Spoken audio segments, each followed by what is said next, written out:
चैती बलिया मचौले बटवाही लस लस देह करे आवेला जम्हाई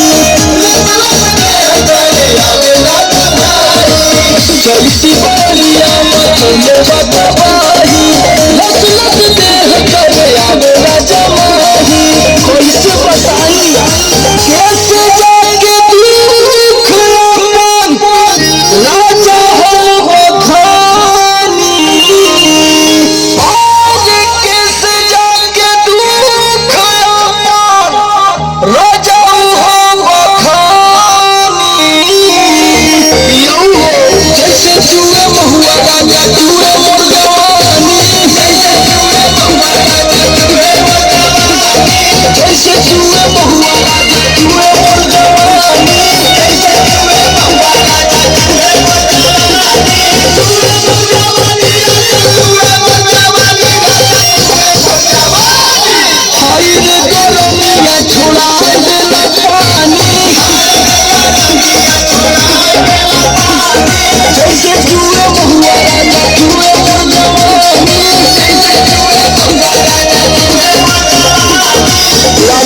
सब लुटा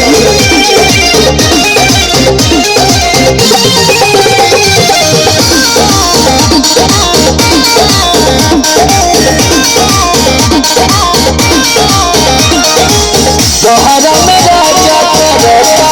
विभूति सगर बिगड़ जाता हमरो